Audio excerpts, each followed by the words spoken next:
Yes, thank you so much. Thank you so much. I appreciate everyone. Shalom, brothers and sisters. I bring you greetings from our Master, Yahweh, and from his son, YAHUSHA Mashiach. In continuation of my teaching series on no rapture but the coming of YAHUSHA. This is part 4.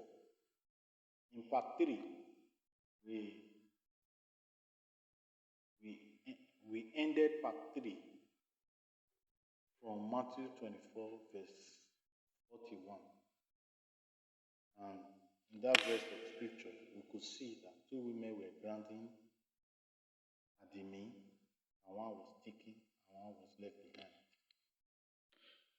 Just like from verse 40 to verse 41 explains verse 39. 40, 41 explains 39. 39 says, and know not until the flood came and took them all away. Now, verse 40 talks about one was taken and one was left behind. Verse 41 talks about one was taken and one was left behind. Now, the question is, who are those taken and who are those left behind? But that's where they coin the scripture of rapture from. No. Those taken, because YAHUSHA was explaining using what happened in the days of Noah. The days of Noah. Noah and his seed were preserved on the earth.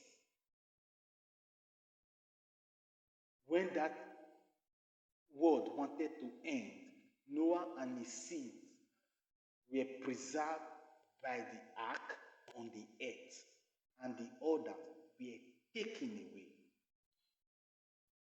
And YAHUSHA is saying now that the coming of the Son of Man will be like that. The coming of the Son of Man, not rapture. The coming of the Son of Man will be like the days of Noah, which one will be taken and up, and another will be left behind. It shall be like that. There shall be a separation. There shall be a separation. One will be taken and one will be left behind. Let's go further. He said, watch therefore, for ye know not, verse 32, for ye know not what hour your Adonai comes. You don't know the hour. So be watchful. Just like in the days of Noah, be watchful. That they didn't know when the flood came. Even Noah didn't know when the flood came. Noah only followed the instruction, which is to enter into the ark. Noah only followed the instruction, which is to shut the ark. But when the flood came, Noah did not know. Noah was already concealed, preserved in the ark. So YAHUSHA is telling us that we should also be watchful. And that's why he gave us these different signs. He started explaining the signs, because what the disciples asked him is, what is the sign of your coming? What is the sign of your coming? What is the sign of your coming? And what is the sign of the end of the world? That was what the disciples asked. They didn't ask what was the sign of rapture. No. What they asked was the sign of his coming and the sign of the end of the world.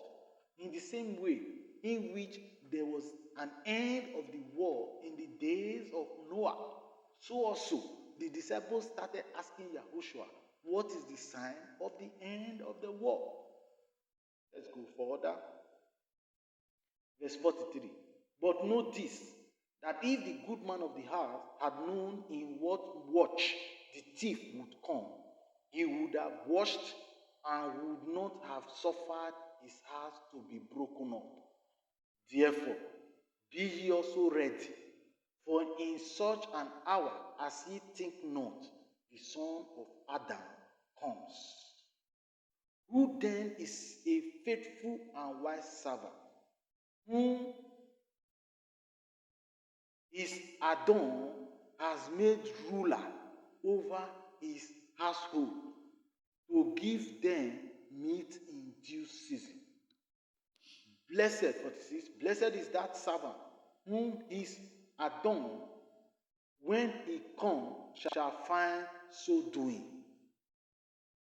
And me, I say unto you, that he shall make him ruler over all his goods. Now, let me just finish the chapter. But if that evil servant shall say in his heart, my Adon delays his coming, and shall begin to smite his fellow servant, and to eat and drink with the drunken, the Adon of that servant shall come in a day when he looks not for him, and in an hour that he is not aware of, and shall cut him asunder, and appoint him his portion with the hypocrites. There shall be weeping and gnashing of teeth. See how this part was rounded up? Those that are cut off, cut asunder, those that are taken away, will be put in a portion with the hypocrites. There shall be weeping and gnashing of teeth. So those that are taken away are not the good, are the wicked ones who do not believe in YAHUSHA and YAHUSHA. Unlike the way the teachers teach rapture. No, it is the second coming, not rapture. It is the second coming, not rapture. Now, to buttress my point a little further, Jubilee chapter 22, verse 22 says, those who worship idols shall be taken away. Those who worship idols shall be taken away. So when you see false teachers teaching that those taken away is rapture, they are lying. There's no rapture in Scripture. What is in Scripture is the second coming, like we have seen in Matthew chapter 24. YAHUSHA will not leave his elect without for warning them, without telling them what is to come. So YAHUSHA was talking about his second coming, and he said it's not going to be a hidden thing, just like the sun rises from the east and sets in the west.